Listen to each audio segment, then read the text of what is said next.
Límite al endeudamiento público no será eliminado con la objeción parcial del Ejecutivo al proyecto de ley de fomento productivo, ratifica el Ministerio de Finanzas.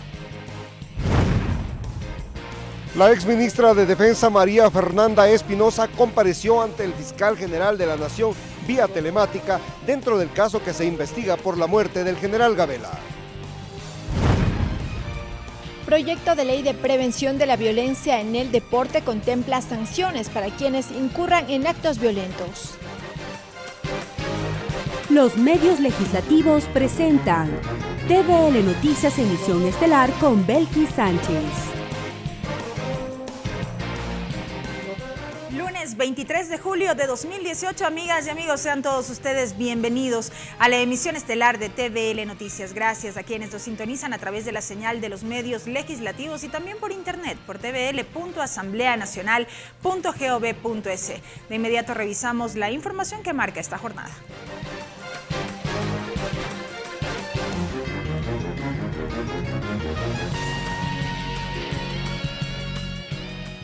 El límite del endeudamiento del 40% del Estado, de acuerdo al Código de Planificación y Finanzas Públicas, se mantiene, según lo informó el ministro de Finanzas, Richard Martínez. La mañana de este lunes, la Comisión de Desarrollo Económico de la Asamblea Nacional inició ya con la revisión de la objeción parcial del Ejecutivo al proyecto de ley de fomento productivo urgente en materia económica. Tenemos los detalles. Este 23 de julio arrancó la revisión, artículo por artículo, de las 66 observaciones que planteó el presidente de la República al proyecto de ley de fomento productivo. Para ello, la Comisión de Desarrollo Económico recibió al ministro de Finanzas, Richard Martínez, y a la directora del Servicio de Rentas Internas, Marisol Andrade. Martínez se refirió a la objeción número 44, la relacionada con las reglas macrofiscales para alcanzar la sostenibilidad fiscal de las finanzas públicas, según el texto. Básicamente lo que hemos hecho es perfeccionar las reglas. Sobre este punto, los asambleístas Fernando Burbano y Jimena Peña descartaron que el Ejecutivo tenga carta abierta para obtener más deuda. Aun cuando pudiera haber una mayor necesidad de endeudamiento frente a intangibles, la Asamblea no va a dejar de conocer lo que se va a hacer en materia de endeudamiento. Nadie está en contra de que se hagan los ajustes necesarios para ordenar las cifras fiscales, pero este ajuste debe ser de manera ordenada. Por otro lado, el ministro de Finanzas explicó que el límite de endeudamiento del 40% del Producto Interno Bruto, establecido en el Código Orgánico de Planificación y Finanzas Públicas, se mantiene. Por eso es que las reglas apuntan a que haya un mecanismo de convergencia para retornar a ese 40%, y eso va a tomar tiempo. O sea, quiere decir que le van a dejar la mesa servida endeudada al siguiente gobierno, porque ya a los 4 años ya se van. Por tanto, lo que ahora compete es que en el trayecto de este gobierno, en lo que le resta a este gobierno, debe esa deuda volver a tener el límite que la propia ley establece, vale decir el 40%. Por su parte, la directora del Servicio de Rentas Internas, Marisol Andrade, sostuvo que la objeción del Ejecutivo aclaró el capítulo relacionado con la remisión de intereses, multas y recargos. Cuando hablamos de remisión, se está aclarando que en donde el texto del capítulo mencione contribuyentes se tengan en cuenta sujetos pasivos. Según el cronograma de la Comisión de Desarrollo Económico, el informe de la Mesa Legislativa estará listo en esta semana y su discusión en el Pleno de la Legislatura se daría el próximo martes 31 de julio. Ricardo Bravo, TVL Noticias. Entrevista. Y precisamente para conocer detalles de cómo avanza el análisis de esta objeción parcial del Ejecutivo al proyecto de ley de fomento productivo, vamos a dialogar en nuestro segmento de entrevistas con el asambleísta Fernando Burbano. Fernando Burbano, asambleísta nacional por el partido Juntos Podemos, integrante de la Comisión del Desarrollo Económico Productivo y la Microempresa, integrante de la Comisión Ocasional para atender los casos de personas desaparecidas, integrante de la Comisión Ocasional de Seguridad Fronteriza. Bienvenido, asambleísta Urbano, qué gusto que nos acompañe. Gracias por la invitación. Lo reportábamos ya en esta nota precedente, la Comisión de Desarrollo Económico ha iniciado ya con el análisis de estas 66 observaciones que ha formulado el presidente de la República en su calidad de colegislador. Se ha dicho en primera instancia que en su mayoría serían observaciones más de forma que de fondo, aunque en el fondo hay temas allí por analizar. Sí, me parece que si hay que ir rescatando los valores del veto. En primer lugar, se establece un nuevo estilo del colegislador.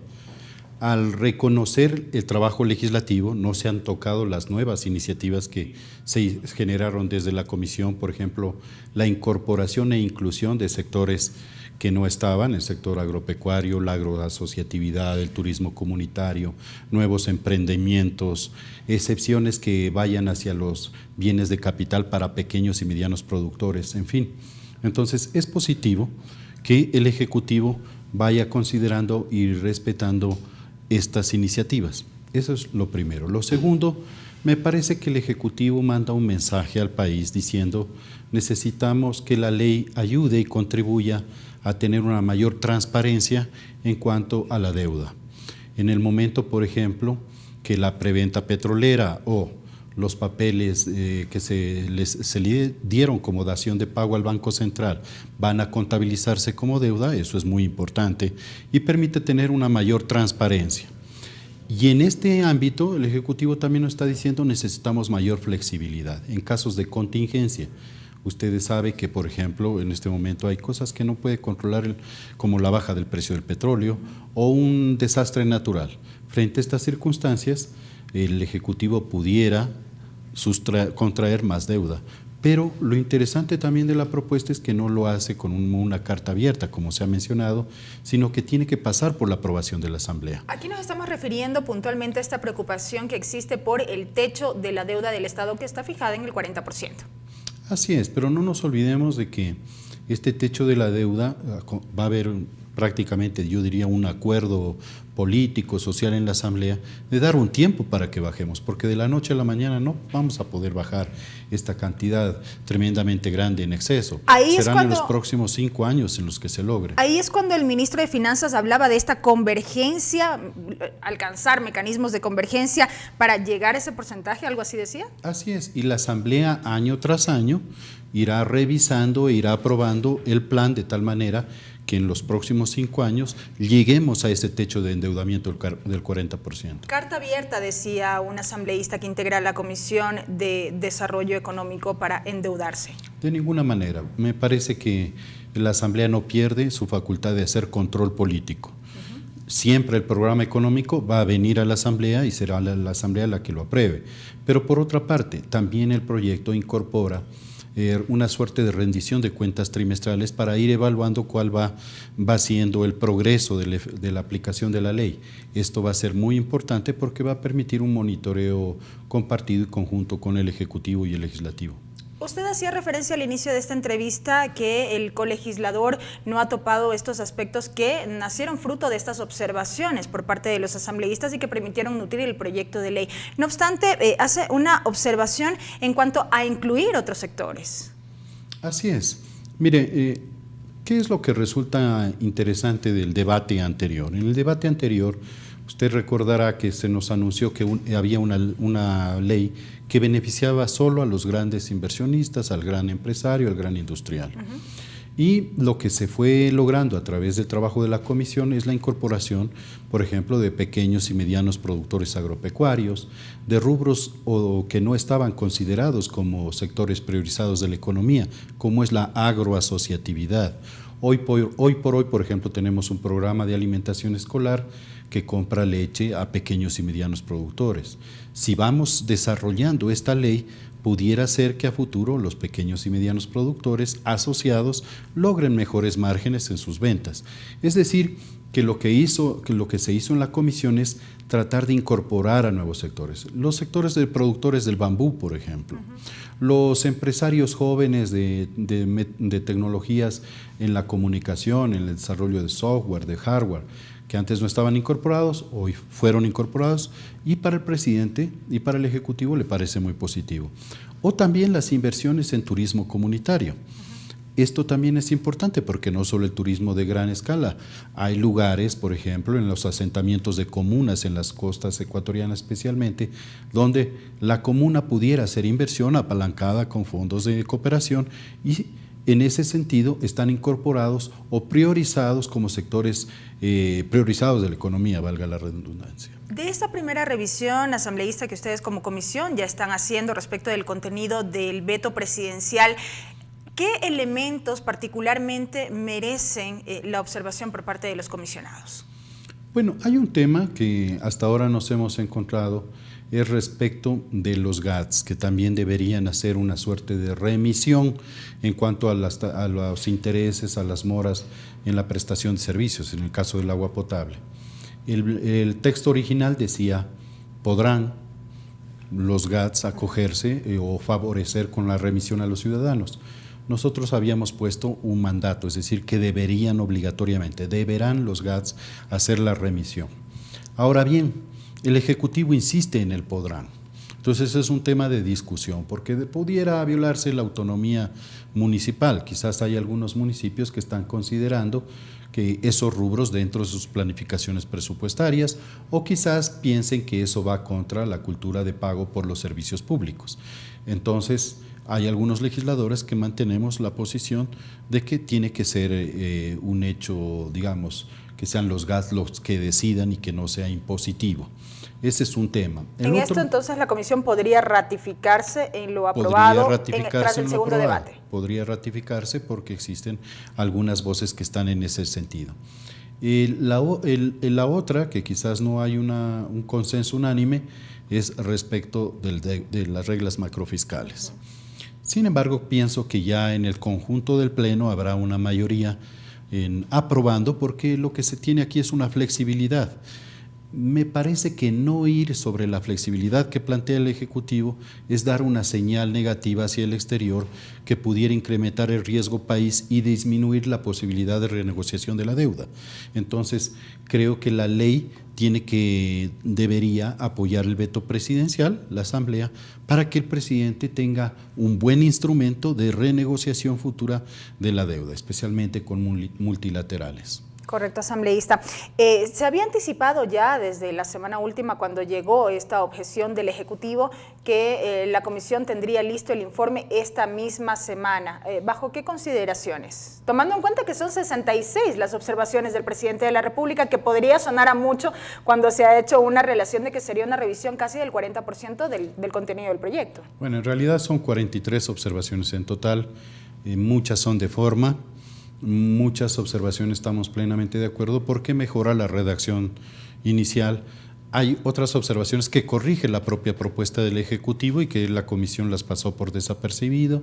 Se ha ordenado de mejor manera, por ejemplo, las excepciones tributarias y los incentivos tributarios en función de sectores priorizados de la economía, por ejemplo.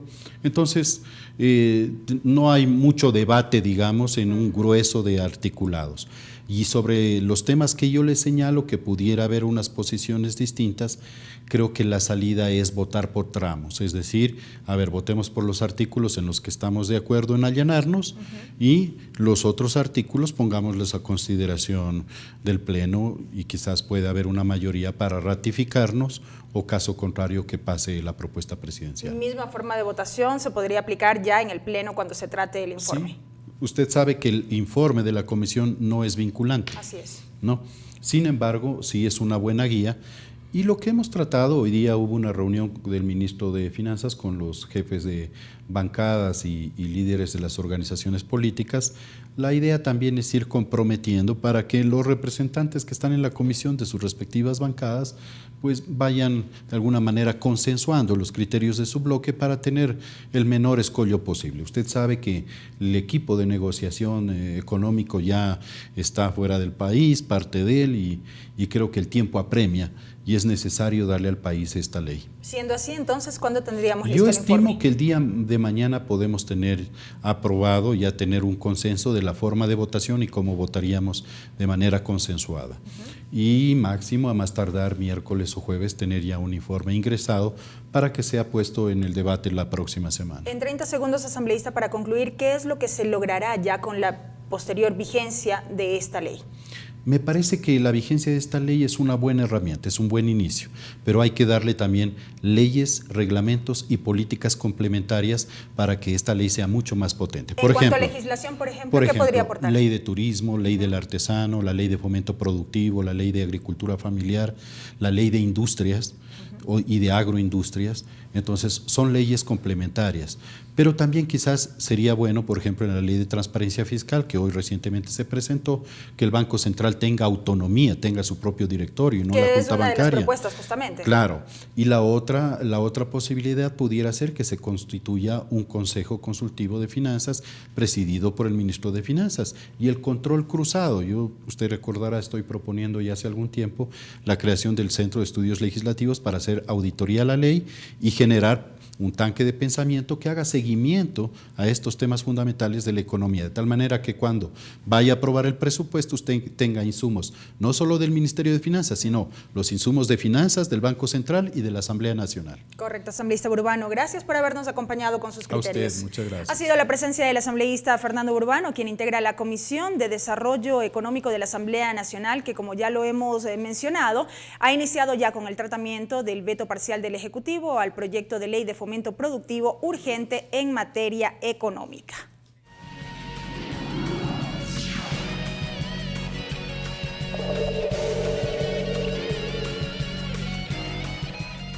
Y en más noticias, los expresidentes del Legislativo, Fernando Cordero y Gabriela Rivadeneira, así como las legisladoras María José Carrión y Silvia Salgado, fueron citadas a comparecer ante la Fiscalía General del Estado este lunes.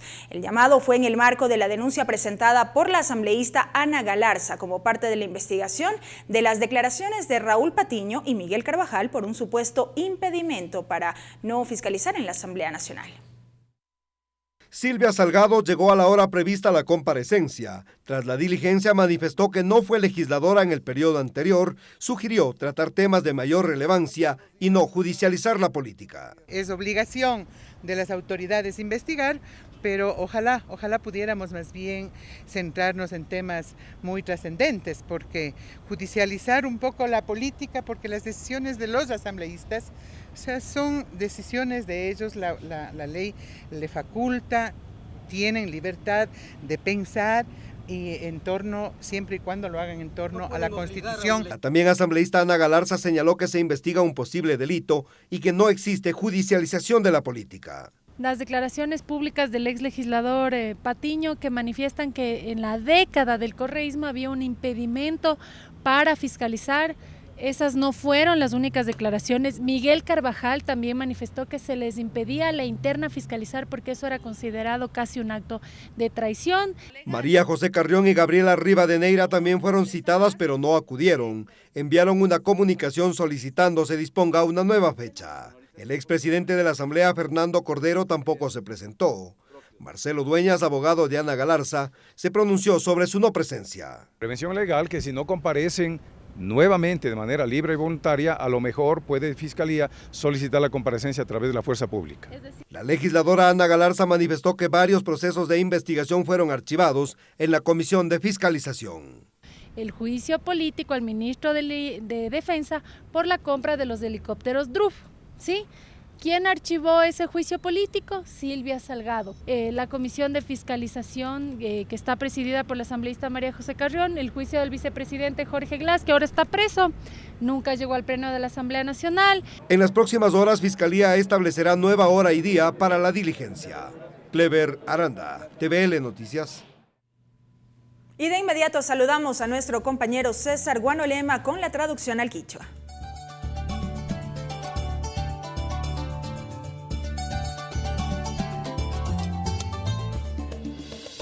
Ajichishi mashi belki Sánchez shinami kanga yukuna minga chiwaiche yukunchi kashna kechishi piwiche kunawan nyami kichwa shimi pikiki pakwasi mancha mukunchi kasharishun trámite veto ley Chinayati Kai, Comisión de Desarrollo Económico Mingarishka Uku Imapimi, Yankashpa, Apukuna Ima Cañon Juan Mancati, con Kai Fomento Productivo, Kamachi Kilka Imatami Yachtapusha, Ayichinama, Rikuchishpa, Kachashka Karka. Kai Pika, Kasnakai, Shamu. Killakuna, watakuna imapi, astawan kulkita mañashpa katinapa, harka ima taka mana churan kachuninmi. Shinayati kai hatun harka imami, kasna kai pika kacharishka shina sakirin, nishpami kasna huillachirka kuna. Indagación, fiscalización, asamblea. Shinayati kai mama yakta tandanaku itañaupa pusha kuna. Fernando Cordero Shinayati Gabriela Rivadeneira apukuna imatami kai kutin imaka kasna kai Ana Galarza apu ima kasna kai Fiscalía General hatun tandanaku iman kai achishka karka. Kai pika kasna kai Raúl Patiño Shinayati Miguel Carvajal apukuna imami kai yaji punyakuna killakuna imapi huillaita achishka kan. Paikuna kanirkami kasna kai mama yakta tandanaku imapimi winchi taripaykuna imaka mana tiyarka chayka harkashka mikarka chaymantami ñukunchik kaypi kasna kay taripaykuna ñawinchikuna imata ñukunchik taripachun mashkachun mañakunchik nishpami kaypika willachirkakuna. Shinallatik María José Carrión, shinallatik Silvia Salgado apukuna imapashmi kayachishkakuna karka. Hasta aquí la interpretación en el quichua.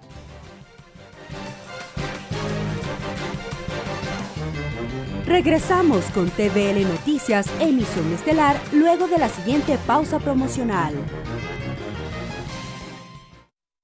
Continuamos con TVL Noticias, emisión estelar.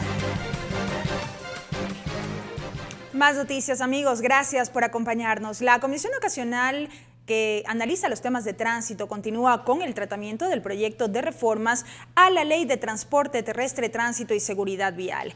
En esta ocasión, los temas analizados tienen que ver con la capacitación e incentivos para choferes profesionales y las competencias de tránsito en la red vial estatal. Tenemos un informe con nuestra compañera Mariela Logroño. Adelante. Así es, gracias. El día de hoy la Comisión Ocasional de Tránsito recibió observaciones de varios actores sociales y representantes de instituciones en el marco del tratamiento del proyecto de reformas a la Ley de Tránsito. El primero en intervenir fue Martín Saquicela, jefe de la Unidad Legal de la Comisión de Tránsito. Él dio sus aportes sobre las competencias que cumple la Comisión de Tránsito y la Policía Nacional del Ecuador. Esto a su vez que en la red estatal varios gobiernos autónomos descentralizados no han asumido aún estas competencias de tránsito. Él habló de duplicidad de funciones. Se le pretende decir que solamente la Comisión de Tránsito asumirá hasta donde el día de hoy ha asumido y el resto de provincias pues lo va a hacer la otra institución. Y eso, como explico, existe duplicidad de funciones, es ilegal porque nosotros somos los especialistas en el país para realizar el control operativo de tránsito. Para Guillermo Abad, presidente de Justicia Vial, es necesario compartir y que se clarifiquen estas competencias, tanto en la Comisión de Tránsito como en la Policía Nacional. Él dijo que la comisión debe considerar 3 aspectos, como es el financiamiento, la cobertura y el grado de siniestralidad. También hay que analizar que en este momento la Policía de Tránsito está en las carreteras sin ningún tipo de recurso económico y también eso incide en la operatividad de cualquier institución. Algo que yo lo veo desde mi punto de vista personal es que la Policía de Tránsito podría tener una ventaja, a más del control de tránsito, puede hacer un control de seguridad ciudadana. En este espacio también se reveló la situación del sector rural del país. El presidente del movimiento indígena de Cotopaxi, Leonidas Isa, solicitó que se pueda, en este caso, incorporar en el proyecto de reformas alternativas de transporte. Debe reconocerse todos estos mecanismos, estas modalidades donde efectivamente se garantice la unidad de la comuna, de la comunidad, del pueblo y la nacionalidad, como dice la Constitución en el artículo 57.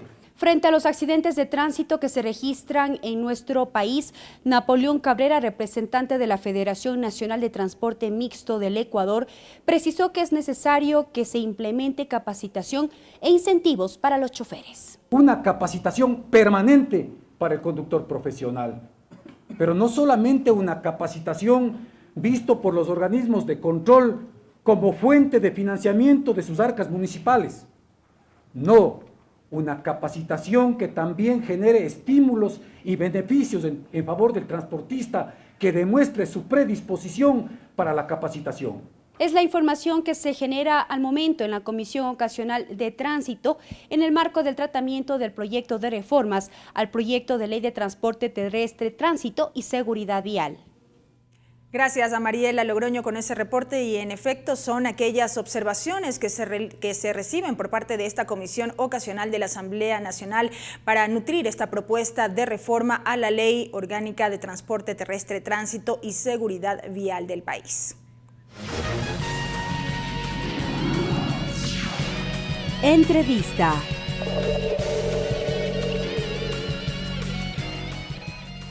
Y precisamente para conocer detalles del trabajo que ahora mismo realiza la Comisión Ocasional que analiza los temas de tránsito de la Asamblea Nacional, vamos a dialogar con el asambleísta Fafo Gavilanes, quien preside esta mesa parlamentaria. Fafo Gavilanes, asambleísta por Bolívar por el movimiento Alianza País, integrante de la Comisión de Soberanía, Integración, Relaciones Internacionales y Seguridad Integral, presidente de la Comisión Ocasional de Tránsito. Asambleísta Gavilanes, bienvenido a TVL Noticias, qué gusto. Muchas gracias, Belki, un saludo cordial a ti y al país. Veíamos que la Comisión Ocasional de Tránsito avanza en la recepción de todas estas observaciones y propuestas para nutrir la propuesta central de reformas a la Ley de Tránsito que ahora mismo rige en el país. Bueno, en la tarde de hoy hemos recibido a algunas organizaciones sociales como la CONAIE, también organizaciones de transportistas de diferentes modalidades, lo cual para interconectarnos en los diferentes criterios en un tema, por ejemplo, como es un tema tan delicado el transporte comunitario. Hay agrupaciones que proponen crear una nueva modalidad de un transporte alternativo o de transporte comunitario. Otros manifiestan de que más bien se podía extender la modalidad de camionetas mixtas, pero para poder atender a diferentes sectores del país, en el sector rural sobre todo. Esto se está analizando, ha sido muy importante la presencia de estos actores. Recordemos que nosotros cada 15 días recibimos a las organizaciones sociales y vamos a seguir recibiendo de una manera técnica, de una manera objetiva, pensando en la seguridad del ser humano, sobre todo en la seguridad de usted, querido ecuatoriano, porque nos debemos a ustedes y vamos a seguir haciendo un trabajo pensando en ustedes para irles dando la seguridad necesaria. El tema del transporte comunitario, precisamente asambleísta, no es reciente, ha sido un pedido recurrente por parte de las organizaciones y también ha sido motivo de planteamientos justamente de reforma a la Ley de Tránsito, que es lo que ahora mismo analizan y que forma parte de todas estas iniciativas que se han unificado, que se busca unificar. Exactamente, realmente el vivir, y yo puedo vivirlo esto porque vivo en una provincia pequeña en donde realmente el 70% tenemos del sector agrícola y vemos la necesidad, queridos ciudadanos, de que familias, agricultores necesitan movilizarse y lógicamente la ley no lo permite, muchas veces son sancionados 2 o 3 veces por la misma causa. Esto amerita de que los conductores ya no tengan puntos, son llevados a prisión y tenemos problemas en los diferentes sectores. Cuando la dinámica respecto del sector urbano es totalmente diferente. En realidad es diferente y sobre todo también las condiciones de las carreteras rurales no permiten tener un transporte, hablemos de buses, en los cuales vamos a tener más inseguridad. Entonces la comunidad se acopla a la necesidad de que el vecino pueda ayudarle a movilizar, de que de pronto alguien tenga una camioneta, lo cual tampoco permite porque te debilita el tema de seguridad. Entonces tenemos que volver a que esta ley, esta reforma garantice la seguridad a quien necesita movilizarse, que será nuestro eje fundamental, garantizar la seguridad, pero sobre todo abrir la cobertura. En estas semanas nosotros ya hemos debatido algunos temas importantes, sobre todo, por ejemplo, en el tema de capacitación. Debemos tener una capacitación permanente de los conductores, pero también de los peatones. También tenemos que dar el respeto a los ciclistas. También tenemos que dar respeto a todos quienes necesitan movilizarse en el país. Entonces, realmente esta ley abarca muchos temas importantes, Esto que usted acaba de citar justamente se liga con lo que tiene que ver con reducir los índices de siniestralidad en las vías del país, que es uno de los objetivos a los que apunta esta reforma a la ley de tránsito. Sobre ese aspecto, asambleísta, ¿qué mecanismos ya se analizan al interior de la Comisión Ocasional? Mira, casi el 90% de accidentes son realmente por temas que desconcentran al país. Hay conductores de que se entretienen en utilizar el celular mientras están conduciendo. Por favor, esto ya tenemos que hacer conciencia social. La impericia Por eso en el artículo 4 nosotros ya hemos aprobado para primer debate de que se incluya una materia específica en todas las unidades educativas para que pueda haber una capacitación permanente desde niños. Claro, esto va a ser a largo plazo, pero también tenemos que reforzar en las escuelas de conducción de que todos los choferes tienen que seguir el curso en las diferentes escuelas de conducción para poder garantizar aquello. Pero repito, esto no es solo tema de conductores, también es tema de peatones, también es tema muchas veces de que somos nosotros imprudentes en cruzar una calle, lo cual realmente ocasiona muchos accidentes de tránsito. El tema del financiamiento, de la necesidad de recursos, también ha sido motivo de observación por parte de los actores que ustedes han recibido durante esta jornada. Mira, ahí tenemos, y vamos a ser nosotros muy objetivos en analizar esto, la Comisión de Tránsito del Ecuador realmente hoy se ve un poco apretada, ya que ellos dicen por falta de financiamiento no podemos cubrir todo el país. Quien ha hecho ese trabajo es la Policía Nacional. Entonces nosotros también estamos escuchando a las dos instituciones, muy respetables por cierto. Tengo entendido que estos 2 meses van a cubrir ya 3 provincias más. Entonces vamos a seguir dando el apoyo a aquello, pero si necesitamos que la Policía Nacional apoye también en el control de las carreteras, vamos a estar abiertos a aquello. Entonces ahí más bien nosotros trabajamos de una manera objetiva, no sesgada a una institución, no sesgada a otra institución, sino qué necesita el ciudadano, qué necesita el ecuatoriano, que alguien controle las vías, que alguien controle su seguridad, su movilidad. Asambleísta, para finalizar, ¿hay expectativa ya por la aprobación del informe para primer debate de estas reformas a la ley de tránsito? ¿Cuándo ya podríamos aterrizar en este documento? Bueno, estamos analizando varios ejes temáticos, entre los cuales ahí todavía recibimos muchos aportes. 19 proyectos de ley están aprobados por el CAL, lo hemos recibido la semana anterior, esto nos permite tener algo de tiempo extra, pero lo estamos haciendo de una manera muy ágil. Acordémonos de que yo propuse y agradezco a todas las bancadas, a la señora presidenta de la Asamblea Nacional por el apoyo para reestructurar nuestra comisión. Teníamos 16 miembros, lo cual muchas veces era muy difícil hacer quórum. Lo reducimos a 13, pero después el asambleísta Fernando Burbano propuso que las comisiones ocasionales tengan un número máximo de 9. Entonces nosotros tenemos que hacer ese ajuste, pues es una resolución posterior a la nuestra, lo cual nos va a permitir tener mayor agilidad. ¿Cuándo se define esto? En la próxima sesión que estamos pensando convocar el día miércoles o más tardar el día jueves. Correcto, asambleísta Gavilanes, estaremos pendientes. Gracias por habernos acompañado. Buenas noches. El asambleísta Fafo Gavilanes, presidente de la Comisión Ocasional de Tránsito de la Asamblea Nacional, a propósito del trabajo que realiza esta mesa parlamentaria.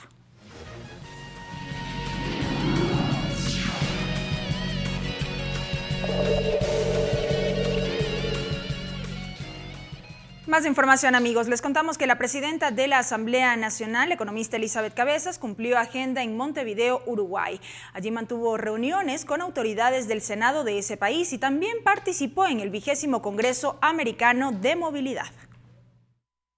En Uruguay, la presidenta de la Asamblea Nacional, Elizabeth Cabezas, como parte de su agenda de trabajo, compartió experiencias legislativas con los titulares del Senado, Lucía Topolansky, y de la Cámara de Diputados, Jorge Gandini.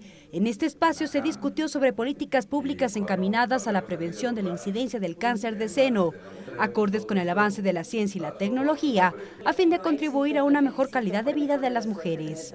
La titular del Parlamento ecuatoriano además participó en el 20º Congreso Americano de Movilidad y Deporte, el foro Movernos Seguros, organizado por la Federación Internacional del Automóvil, en coordinación con instituciones públicas y privadas de Uruguay, del que son parte aproximadamente 70 países.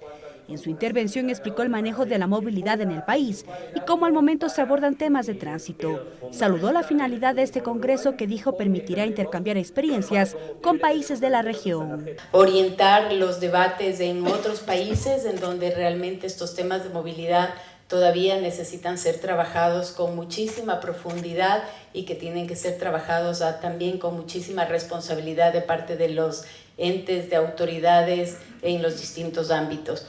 En este congreso, Jorge Gandini, presidente de la Cámara de Diputados de Uruguay, inició su discurso reconociendo que el país tiene estabilidad económica e institucional. Prueba de ello es su rol en el Senado. La autoridad nacional que hoy les da la bienvenida y los recibe, no integra el gobierno. Yo integro el principal partido de oposición y el principal desafiante para la próxima elección. En este encuentro destacó la importancia de contribuir al desarrollo de la región a través de políticas públicas, así como también la promoción de inversiones en la materia de movilidad.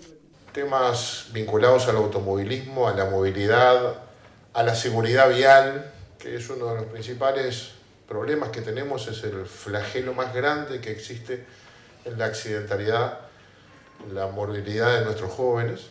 La presidenta de la Asamblea, en diálogo con Juan Andrés Roballo, prosecretario de la Presidencia de Uruguay, compartió criterios en torno a los parámetros técnicos y sociales relacionados con la autorización para el uso recreativo del cannabis, que en el caso de Uruguay constituía un problema sanitario y de convivencia. Mariela Logroño, TVL Noticias. El informe para primer debate del proyecto de ley de prevención de la violencia en el deporte establece la implementación de acciones preventivas para quienes organicen eventos deportivos. También contempla requisitos para sus asistentes y con el fin de frenar actos violentos, incluye reformas al Código Orgánico Integral Penal para sancionar este tipo de acciones. El proyecto de ley de prevención y sanción de la violencia en el deporte nace de la notoria y pública violencia al interior de escenarios deportivos en los últimos 10 años, que según detalla en la exposición de motivos del documento, ha registrado innumerables actos violentos entre actores deportivos que han provocado graves heridas. Entre ellos, por ejemplo, la muerte de un niño en el 2007 en el interior del Estadio Monumental de Barcelona, a consecuencia del impacto de una bengala. En el 2009, un joven de 17 años fue apuñalado a la salida de la Casa Blanca por presuntos integrantes de la Muerte Blanca. Estadísticas que han alejado a la familia de eventos deportivos. Por otra parte, también se han formado las autodenominadas barras bravas, que han establecido dominios territoriales en la infraestructura deportiva, donde además existe incidencia de alcohol y drogas, según reportes policiales. Es por ello que la propuesta de ley tiene como objetivo la creación e implementación de acciones preventivas y sancionatorias para erradicar este tipo de actos, considerando la clasificación de riesgo en eventos deportivos. Así también se establecen medidas de seguridad y prevención como contar con el aval de las federaciones deportivas para la organización del evento y la obligatoriedad de implementar planes de seguridad. Asimismo, se determina deberes y responsabilidades para los participantes del evento deportivo y también para los asistentes, como respetar el ingreso y la salida, abstenerse de ocupar zonas que han sido asignadas a hinchas, abstenerse de portar armas de fuego, blancas y cortopunzantes. El proyecto define también entre las disposiciones reformatorias cambios al Código Orgánico Integral Penal para que se sancione con multas económicas, pena privativa de libertad, prohibición de ingreso a los escenarios deportivos y más a quienes ocasionen actos de violencia en escenarios deportivos. Lorena Espinosa, TVL Noticias. El auspicio y la publicidad de bebidas alcohólicas en eventos deportivos fue el tema de debate al interior de la Comisión del Derecho a la Salud dentro del tratamiento del proyecto de Código Orgánico de la Salud. Los comisionados recibieron observaciones por parte de la asambleísta Rosa Orellana. La Comisión del Derecho a la Salud continúa con la revisión del articulado del libro 2 del proyecto de Código Orgánico de la Salud y en esta ocasión recibió observaciones y aportes de la asambleísta Rosa Orellana. La legisladora se refirió a los auspicios de bebidas alcohólicas a los clubes deportivos. Dijo que en la actualidad existen marcas de cerveza que ya están bien posesionadas, por lo que propuso que se dé mayor apertura a empresas pequeñas como por ejemplo la cerveza artesanal que se produce en Zaruma, provincia de El Oro, donde es oriunda.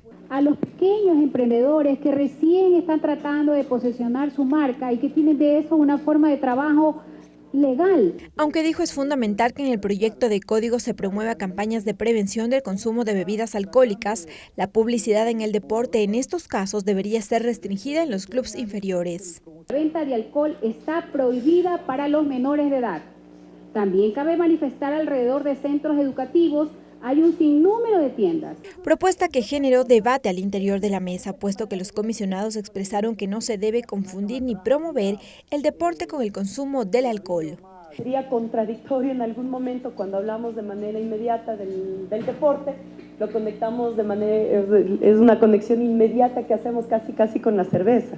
Es un estereotipo bastante marcado. Se meten a través del deporte, auspician con su marca a muchas empresas, equipos y todo ello. El presidente de la comisión dijo que el tema entrará en debate, puesto que el proyecto de código da como prioridad la salud. Tenemos que pensar en una serie de aspectos. Si bien es cierto, la parte privada, la parte empresarial es fundamental, es importante, pero también tenemos que recordar los problemas que han habido y hoy a propósito que estamos tratando aquí al interior de la comisión. La mesa legislativa continuará con la revisión del articulado de cara a la elaboración del informe para segundo debate. Lorena Espinosa, TVL Noticias. En la Asamblea Nacional se lleva adelante el segundo foro denominado Impulsando el Turismo, de iniciativa del asambleísta Jorge Yunda. El conversatorio tiene como objetivo buscar nuevas propuestas que reformen la actual ley del turismo. Tenemos los detalles con nuestro compañero Ricardo Bravo. Adelante. ¿Qué tal? Buenas noches. En efecto, hoy la Asamblea Nacional se apresta a conversar sobre varias iniciativas relacionadas con el turismo, pero precisamente vamos a conversar ahora con el legislador Jorge Yunda, quien encabeza esta iniciativa. Legislador, buenas noches. Bienvenido a la televisión de la Asamblea Nacional. ¿En qué consiste este conversatorio? Bienvenido. Bueno, gracias. Un saludo cordial a todos los televidentes. Es el segundo foro que estamos realizando con actores de los que tienen que ver con el sector del turismo. Consideramos y estamos convencidos de que esta actividad sostenida con bastante iniciativa y apoyo de todas las autoridades puede ser la solución para generarnos plazas de empleo. Es la solución para atraer divisas que tanta falta nos hace al país, tanto internos como externos. Entonces estamos debatiendo sobre qué reformas podemos hacer a la ley de turismo para que el turista pueda sentirse seguro, el operador de turismo pueda tener incentivos en seguir creciendo en este sector, en un país tan mega diverso como el Ecuador, que tiene tantos parajes y tantos rincones que mostrar al mundo. Creo que es importante seguir luchando para conseguir que esta industria del turismo sostenible pueda contribuir a la riqueza del país. Usted ha mencionado un elemento que me parece interesante y son los incentivos para las empresas, para que seguramente vengan más turistas al país. ¿Incentivos en qué sentido podríamos mencionar? Bueno, incentivos tributarios. Por ejemplo, el turismo en cualquier país del mundo usted no paga IVA. Acá hay todavía trabas para poder exonerar del IVA hacia el turista. El operador de turismo que quiere hacer una hostería, que quiere hacer un hotel, que quiere hacer una infraestructura grande, tiene todavía inconvenientes con el tema tributario. La adquisición de vehículos fluviales, marítimos, terrestres, aéreos para esta actividad todavía tienen una gran carga de tributos. Entonces estos son dificultades para desarrollar esta actividad y así varios elementos que creo yo que tienen que irse dando y sumando. Para eso hemos invitado a este foro. Legislador, la Asamblea Nacional aprobó ya años atrás la Ley de Solidaridad, en la que establecía incentivos tributarios para las empresas que precisamente se instalen con este objetivo, atraer turistas en las provincias de Manabí y Esmeraldas, afectadas por el terremoto de abril del 2016. ¿Usted cree que en base a ese ejemplo se podría ampliar las reformas a la ley de turismo, como usted lo menciona? Sí, hay muchas observaciones, creo que tenemos que seguir luchando. Por ejemplo, un boleto aéreo, Quito-Guayaquil, le cuesta cerca de $400. Cuando usted puede ir a Lima, puede ir a Bogotá, o un de país en país en Europa cuesta $100. Mucho más barato. Mucho más barato. Entonces acá se ha encarecido el tema más de los impuestos. Y si queremos que este país sea visitado, al año recibimos 300, 400 mil turistas, no más de esos. Costa Rica recibe 4 millones de turistas.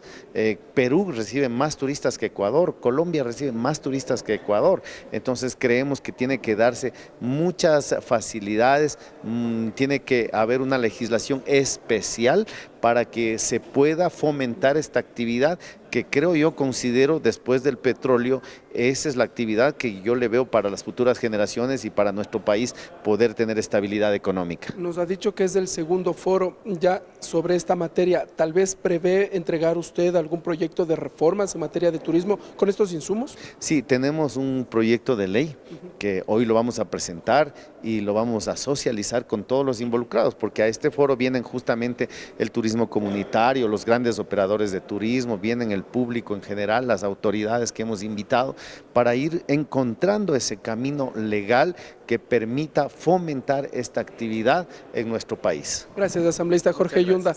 Ha conversado con nosotros el legislador que encabeza esta iniciativa, nos ha dicho ya es el segundo foro en materia de turismo y en los próximos minutos se conocerá también sobre esta iniciativa legal que en lo posterior será presentada a la legislatura y seguirá todo el trámite correspondiente. Hasta aquí este informe. Buenas tardes. Gracias a Ricardo Bravo por ese reporte y ahora vamos nuevamente con nuestro compañero César Guanolema.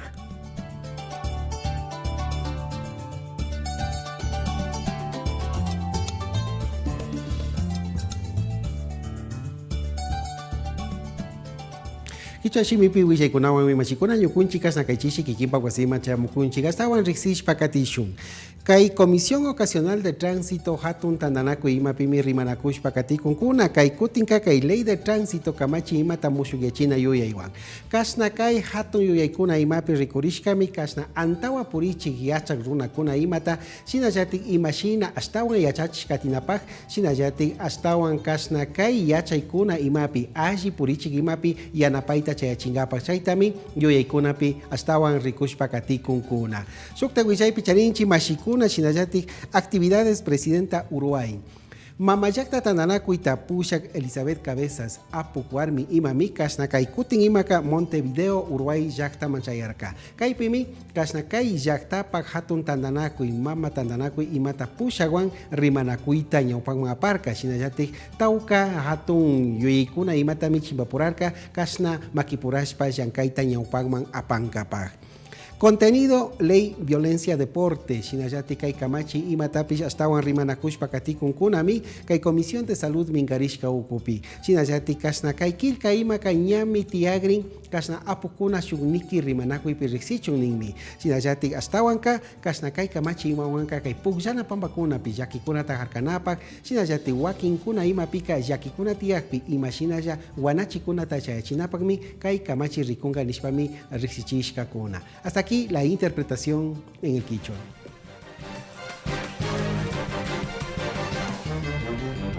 Regresamos con TVL Noticias, emisión estelar, luego de la siguiente pausa promocional. Continuamos con TVL Noticias, emisión estelar. Más información, amigos, gracias por acompañarnos. A esta hora, la Comisión Especializada Ocasional Multipartidista que analiza la documentación relacionada con la muerte del general Jorge Gavela recibe al exministro de Justicia y actual asambleísta José Serrano Salgado. Vamos a enlazarnos nuevamente con nuestra compañera Mariela Logroño, quien ha seguido de cerca este tema. Adelante, Mariela. Gracias, muy buenas noches. En estos momentos sesiona la Comisión Ocasional para recibir al exministro de Justicia y actual asambleísta del Ecuador, José Serrano, esto en el marco del análisis de la información sobre la muerte del ex general Jorge Gavela. Al iniciar con su intervención, José Serrano se refirió a la reserva de la información, esto tras haber acudido días atrás a la Fiscalía General del Estado. En todo caso, dijo que presentará ciertos datos de su gestión cuando fue y estuvo al frente del Ministerio de Justicia. Que la semana pasada acudí con mi abogado, el doctor Juan Carlos Salazar y Casa, a la Fiscalía General del Estado a rendir versión sobre los hechos que se investigan en el denominado caso Gabela. Por tanto, al haber entregado información a la Fiscalía específica y de detalles concretos que tendrán muy probablemente que ser observados dentro de ese proceso, pues me permitiré guardar la reserva que la ley en los artículos 472 y 180 del Código Integral Penal establece, señor presidente. Pero al mismo tiempo, sobre todos aquellos aspectos que de carácter general ustedes requieran, aquí está mi presencia. José Serrano confirmó que los 3 informes fueron entregados a la Fiscalía General del Estado con las recomendaciones que hizo el perito Roberto Mesa. Además, precisó que cuando él estaba al frente del Ministerio de Justicia, él no recibió este tercer informe, sino al contrario, Lenin Lara, quien antecedía este ministerio. Luego del análisis de rigor de esos informes y sobre todo del último informe que fue presentado por la Secretaría Técnica y que lo había recibido el señor ministro Lenin Lara, nosotros realizamos algunas observaciones de forma, no de fondo, de dicho informe, solicitarle que sea remitido dicho informe a la Fiscalía General del Estado. Al no afirmar que constaba o no estas observaciones sobre cuál fue el causal de la muerte de Jorge Gabela, la asambleísta Yanine Cruz presentó un documento en el que constaría la rúbrica de José Serrano. Ella cuestionó básicamente por qué la inobservancia de Serrano con estas recomendaciones del tercer informe. Usted, conociendo los 3 productos, ¿cómo es que firma un informe final en donde en las conclusiones se señala claramente que con relación a las inquietudes suscitadas en torno a la muerte del general Jorge Gabela Bueno, el comité, en base a la información recabada durante su periodo en actividades, considera que no existen elementos de naturaleza alguna que le permita relacionar la muerte del general Gabela con hechos distintos a los que fueran investigados por la Fiscalía General del Estado? Aquí hablan de 2 informes, excluyendo un tercer informe. Es la información que se genera al momento al interior de la comisión ocasional que analiza el caso Gabela. Recordemos además que días atrás la esposa Patricia Ochoa, ella cuestionó incluso que el expresidente de la República, Rafael Correa, ocultó información. Este dato también lo dijo José Serrano cuando acudió a la Fiscalía. Escuchemos parte de las declaraciones de Patricia Ochoa, viuda de Jorge Gabela. Pidió una reunión con el expresidente de la República, Rafael Correa Delgado, 8 días antes de pedir su disponibilidad, y le habló de los helicópteros Drup y de lo que le estaba pasando a él dentro de la Fuerza Aérea. ¿Y saben por qué pide la disponibilidad mi esposo? No como dijo el señor presidente de la República de ese entonces, que la CIA, que mi esposo había estado trabajando para la CIA. Es triste cuando se quiere ocultar la verdad. Luego de la intervención del asambleísta José Serrano y exministro de Justicia, la mesa ocasional procederá a continuar con el análisis de la documentación que reposa en la Asamblea Nacional. Buenas noches. Gracias, Mariela, por ese completo reporte. Y siguiendo en este tema, la exministra de Defensa María Fernanda Espinosa compareció a través de videoconferencia ante el fiscal general del Estado para explicar aspectos relacionados con la investigación del caso Gabela. La exministra de Justicia, Ledy Zúñiga, quien también fue convocada, no pudo cumplir con la diligencia. En horas de la mañana acudió Ledy Zúñiga, exministra de Justicia, a Fiscalía para referirse al tercer informe del perito Mesa y otros aspectos referentes a la investigación del caso Gabela. La funcionaria llegó tarde, por eso no se cumplió la diligencia. He pedido que se fije lo antes posible, un nuevo día y nueva hora para poder comparecer. Este era mi primer llamado y obviamente con todos los documentos de respaldo y sobre todo con toda la apertura de que se descubra la verdad, vendré nuevamente acá a la Fiscalía. Por ahora eso es lo que tengo que decir, pues todos los demás argumentos que presentaré durante mi versión los haré conocer posteriormente a ella. Patricia Ochoa, esposa del general Gabela, y Ramiro Román, abogado de la familia, señalaron que Zúñiga debe responder a varias interrogantes. La primera pregunta: ¿por qué el 3 de febrero del 2015 salió con 4 hojas de 2 conclusiones diferentes? La pregunta que le haría es: ¿cuántos informes o tercer productos hubieron? ¿Y por qué 2 conclusiones diferentes? ahí es la razón. ¿Cuántos informes hicieron del caso Gabela con respecto a la investigación que hizo el perito Mesa? La primera pregunta, porque hay muchas. La primera pregunta, ¿por qué dice que hay delincuencia común? ¿Por qué ella presentó el informe a la familia y no cumplió el decreto que firmó el expresidente Rafael Correa?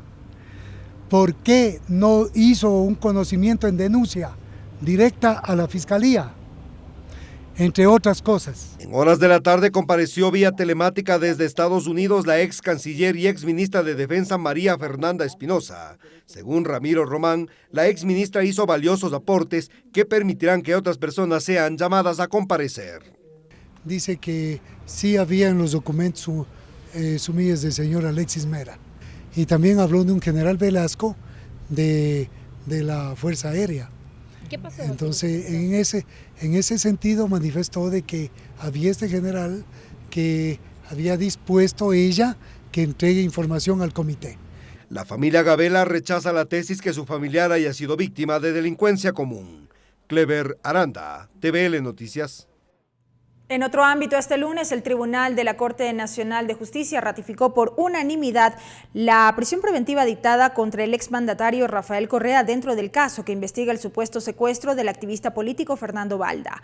Durante la audiencia de apelación, el fiscal general Paul Pérez solicitó a los jueces que se mantenga la orden de captura para garantizar la presencia del exmandatario en el proceso.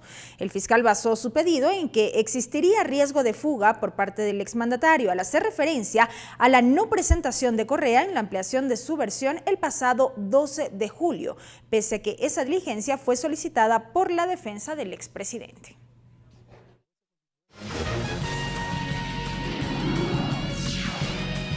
Agenda de actividades. Rápidamente, amigos, la revisión de las actividades previstas en la agenda de la Asamblea Nacional para este martes 24 de julio. 8 de la mañana, sesión del Grupo Parlamentario para la Prevención y Tratamiento Integral del Fenómeno de las Drogas en el Ecuador. Habrá una exposición con los antecedentes en la política pública de drogas en el Ecuador y nuevos abordajes a cargo de Parametría Consultores. También esta mesa o este grupo recibe al viceministro de Gobernanza y Vigilancia de la Salud, Carlos Durán, para conocer la agenda del Ministerio de Salud para el abordaje y prevención del fenómeno socioeconómico de las drogas. Será en el 5º piso del Palacio Legislativo. 9 de la mañana, sesión del Grupo Parlamentario de Inclusión, Masificación y Fortalecimiento del Deporte para la rendición de cuentas al cumplirse el primer año de este grupo parlamentario. Será en el Salón 2, primer piso, Palacio Legislativo. 9 de la mañana, sesión de la Comisión de Justicia, recibe a Stalin Raza a fin que exponga sus observaciones a los proyectos de ley orgánica de lucha contra la corrupción y de la ley de extinción de dominio. También recibirá a María del Mar Gallegos para que exponga sus observaciones a la propuesta sobre la figura de compliance dentro del proyecto de ley orgánica de lucha contra la corrupción. Asimismo, el conocimiento de una resolución del CAL respecto a la calificación de un proyecto de reformas al Código Integral Penal y la lectura y análisis del borrador del informe para segundo debate del proyecto de ley de lucha contra la corrupción. 10:30, la Comisión de Régimen Económico sesionará para el conocimiento del proyecto de reforma a la Ley Orgánica del Sistema Nacional de Contratación Pública. También el análisis y revisión del texto de los libros 3 y 4 del proyecto de Código de Comercio. 15 horas, la Comisión de Desarrollo Económico avanzará en el trámite de la objeción parcial del Ejecutivo al proyecto de ley de fomento productivo. 15 horas, asimismo, la Comisión Ocasional de Seguridad Fronteriza recibe a Roberto Gómez, proponente del proyecto de ley orgánica reformatoria a la Ley de Seguridad Pública y del Estado. También avanzará en el tratamiento y debate de los proyectos de ley orgánica reformatoria a esta normativa. Nos referimos a la Ley de Seguridad Pública. Será en el Salón 1, primer piso del Palacio Legislativo. Y 15:30, sesión de la Comisión de Educación, recibe a Rosana Alvarado, ministra de Justicia, y a Viviana Aido, representante en el Ecuador de ONU Mujeres, quienes abordarán sobre el decreto ejecutivo 460 con la reforma al Reglamento General de la Ley Orgánica Integral para prevenir y erradicar la violencia contra las mujeres en el Sistema Nacional de Educación y el Sistema de Educación Superior. También recibirá una delegación de la Comisión Ocasional AMPETRA que expondrá los resultados de los informes respecto de la violencia sexual en contra de niñas, niños y adolescentes. Será en el Salón 1, primer piso del Palacio Legislativo. Así finaliza la emisión estelar de TVL Noticias. Gracias por haber estado con nosotros. Una muy buena noche. Los medios legislativos presentaron TVL Noticias, emisión estelar.